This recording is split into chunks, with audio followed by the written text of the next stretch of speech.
നമസ്കാരം. കാത്തിരുന്ന് വിരാട് കോഹ്ലിയും രോഹിത് ശർമ്മയും കളിക്കാനായിട്ട് ഇറങ്ങി. പക്ഷേ നമ്മളെ നിരാശപ്പെടുത്തിക്കൊണ്ട് വിരാട് കോഹ്ലി രോഹിത് ശർമ്മയും ഔട്ടായിരിക്കുകയാണ്. ഇന്ത്യ ഇപ്പോൾ 37-3 എന്ന് പറഞ്ഞൊരു തകർച്ചയുടെ വക്കിലാണ് ഇപ്പോൾ നിൽക്കുന്നത്.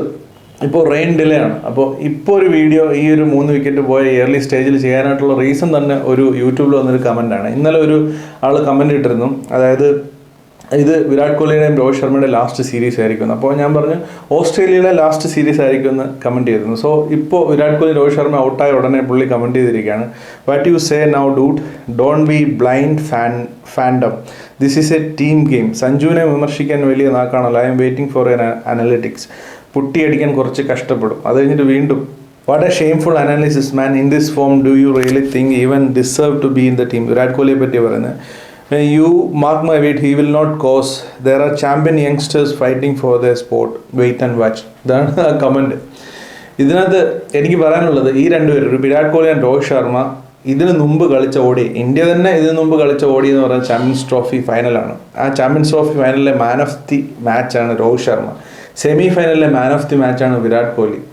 ഇന്ത്യ ഈ ഫോർമാറ്റിൽ തൊട്ട് മുമ്പ് കളിച്ച മാച്ചിലെയും മാൻ ഓഫ് ദി മാച്ച് ആയിട്ടുള്ള രണ്ടുപേരെ പറ്റിയിട്ടാണ് ഇപ്പോൾ ഒരു കളി ഫെയിൽ ആയപ്പോഴത്തേക്ക് ഇങ്ങനെ പറയാനുണ്ട്. എനിക്ക് ഉറപ്പായിരുന്നു ഇപ്പോൾ ഇന്ന് വിരാട് കോഹ്ലി രോഹിത് ശർമ്മ ഫെയിലായ ഉടനെ കുറച്ച് പേര് തല തിന്നാനായിട്ട് വരുന്നത്. ഇപ്പോൾ നമ്മൾ സഞ്ജുവിനെ പറ്റി പറയുന്നതോ അല്ലെങ്കിൽ പുതിയതായിട്ട് വരുന്ന ഏതെങ്കിലും ഒരു പ്ലെയറിനെ പറ്റി പറയുന്നത് അവർ പ്രൂവ് ചെയ്യാത്തത് കൊണ്ടാണ്.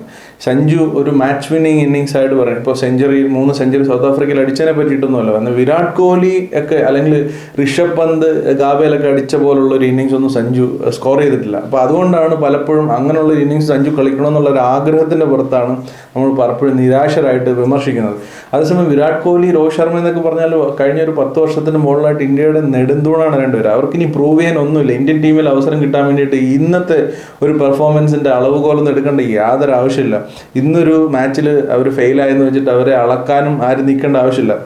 അതൊക്കെ വെറും എന്താ പറയുന്ന ഒരു ഇമ്മച്യൂറായിട്ടുള്ളൊരു ബിഹേവിയറാണ്, ഇമ്മച്യൂറായിട്ടുള്ളൊരു വിലയിരുത്തലാണ് അതൊക്കെ. അതായത് ഓസ്ട്രേലിയയിലേക്ക് പോയിട്ട് ആദ്യ സീര അങ്ങനെയാണെങ്കിൽ ഗില്ല് ഔട്ടായല്ലോ, അപ്പോൾ ഗില്ല് ക്യാപ്റ്റൻ സ്ഥാനം ഉടനെ രാജിവെക്കണമെന്ന് പറയും.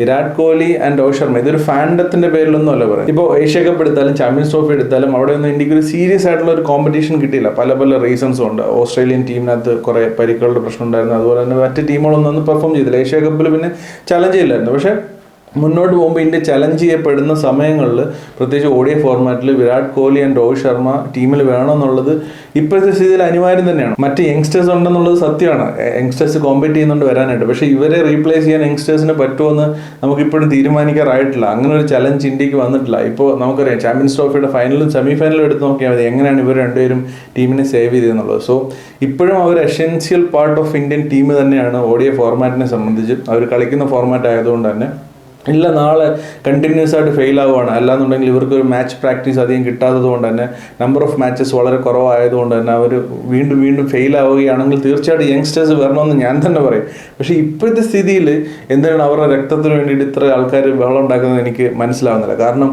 ഇപ്പോൾ പറഞ്ഞ പോലെ തന്നെ ഇപ്പോൾ ഇന്ത്യ കളിച്ച ലാസ്റ്റ് ODIയിൽ തന്നെ പെർഫോം ചെയ്തിരിക്കുന്ന അവരാണെന്നിരിക്കെ അവരുടെ രക്തത്തിന് വേണ്ടിയിട്ട് എന്തിനാണ് ഇങ്ങനെ പെട്ടെന്ന് ഒരു ഫെയിലിയർ വന്നപ്പോഴത്തേക്ക് ഉടനെ വന്നിട്ട് വിരാട് കോഹ്ലി, ഞാൻ പറഞ്ഞില്ലേ വിരാട് കോഹ്ലി കളിച്ചില്ല, രോഹിത് ശർമ്മ കളിച്ചില്ല, എക്സ്പേർട്സ് ഇങ്ങനെ തുടങ്ങി. ഇപ്പോൾ നമുക്ക് പറയാം യങ്സ്റ്റേഴ്സിനെയൊക്കെ വിമർശിക്കാം, കയറി വരുന്നവരെയൊക്കെ വിമർശിക്കാം, അല്ലെങ്കിൽ സീനിയേഴ്സ് ആയിട്ടുള്ള പ്ലേയേഴ്സ് കണ്ടിന്യൂസ് ആയിട്ട് ഫെയിൽ ആയിക്കൊണ്ടിരിക്കുകയാണെങ്കിൽ വിമർശിക്കാം. പക്ഷേ പെർഫോം ചെയ്ത് വന്നിരിക്കുന്ന ഒരു ഫോർമാറ്റിൽ പെർഫോം ചെയ്ത് വെച്ചിരിക്കുന്ന 2 പ്ലേയേഴ്സിനെയൊക്കെ ഒരു കളി കൊണ്ടൊക്കെ വിലയിരുത്തുക എന്ന് പറഞ്ഞാൽ അപകാരം തന്നെയാണ്. എന്നെക്കൊണ്ട് അതിന് പറ്റത്തില്ല. അപ്പോൾ അതുകൊണ്ട് തന്നെ ഞാൻ ബാക്ക് ചെയ്യും. വിരാട് കോഹ്ലി ആയാലും രോഹിത് ശർമ്മ ആയാലും അവർ ഫെയിൽ ആവുകയാണെങ്കിൽ ഒബിയസ്ലി ഇനി ഒരു 4-5 മാച്ച് ഫെയിലായി അല്ലെങ്കിൽ അവരെ കൊണ്ട് പറ്റുന്നില്ല എന്ന് തോന്നുന്ന സമയത്ത് തീർച്ചയായിട്ടും നമ്മൾ ഫാൻസ് എന്ന രീതിയിൽ നമ്മൾക്ക് അഭിപ്രായം തീർച്ചയായിട്ടും പറയും, ഇവരെ കൊണ്ട് ഇനി പറ്റില്ല, അല്ലെങ്കിൽ ഒരു യങ്സ്റ്റേഴ്സ് വന്ന് കളിക്കണം എന്നുള്ളത്. ഇപ്പോഴത്തെ കറണ്ട് സിറ്റുവേഷൻ വെച്ചിട്ട് അല്ലെങ്കിൽ ഇന്നത്തെ ഒരു ഇന്നിങ്സ് ഫെയിൽ ആയതുകൊണ്ടൊന്നും അങ്ങനെ വിലയിരുത്താനുള്ള 2 പേരല്ല വിരാട് കോഹ്ലി ആൻഡ് രോഹിത് ശർമ്മ. അവർക്ക് അത്ര ഇമ്മൻസ് എക്സ്പീരിയൻസ് ഉണ്ട്. ക്രിക്കറ്റ് എന്ന് പറയുന്നത് ആ റൺസ് അടിക്കുന്നത് മാത്രമല്ലല്ലോ, സീരിയസ് സിറ്റുവേഷനിൽ വരുമ്പോൾ ഇപ്പോൾ ഓസ്ട്രേലിയ അല്ലെങ്കിൽ വേറെ എന്തെങ്കിലും ഒരു നല്ല ടീമായിട്ടുള്ള സീരിയസ് സിറ്റുവേഷൻ, അന്ന് പാകിസ്ഥാനായിട്ട് വിരാട് കോഹ്ലി 2020 വേൾഡ് കപ്പിൽ അടിച്ച് ജയിപ്പിച്ച കളിയൊക്കെ നോക്കിയേ, അവിടെ എക്സ്പീരിയൻസിനാണ് വില. അങ്ങനെ ഒരു സിറ്റുവേഷൻ ഹാൻഡിൽ ചെയ്യാനുള്ള ഇമ്മൻസ് എക്സ്പീരിയൻസ് ഉള്ള രണ്ടുപേരാണ് രോഹിത് ശർമ്മ ആൻഡ് വിരാട് കോഹ്ലി.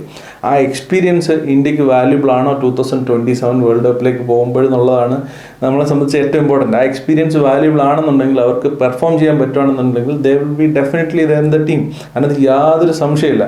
ഇപ്പോൾ അതിനകത്ത് വിരാട് കോഹ്ലിയൊക്കെ സംബന്ധിച്ച് പറയുകയാണെങ്കിൽ ഉറപ്പായിട്ടും രോഹിത് ശർമ്മ പിന്നെ കുറച്ചും കൂടെ പ്രായമുണ്ട്.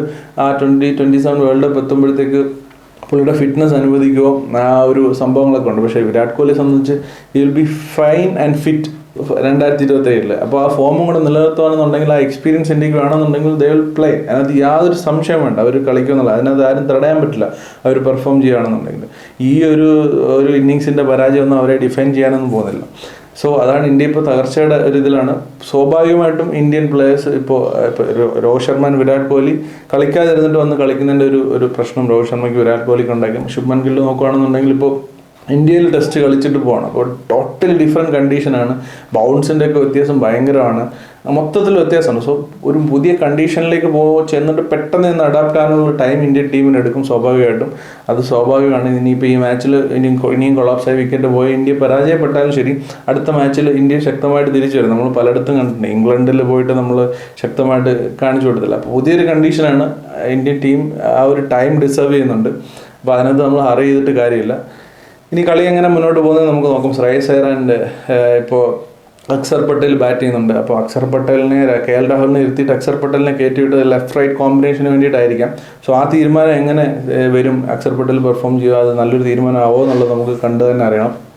സോ അപ്പോൾ കളി മുന്നോട്ട് പോകുമ്പോൾ, കളി കഴിഞ്ഞിട്ടോ അല്ലെങ്കിൽ ഇതുപോലുള്ള ഗ്യാപ്സ്, ഇപ്പോൾ മഴ ഉള്ളതുകൊണ്ട് തന്നെ ഇതുപോലുള്ള ഗ്യാപ്സ് വരാണെന്നുണ്ടെങ്കിൽ മറ്റൊരു വീഡിയോയിൽ കാണാം. അപ്പോൾ ബൈ.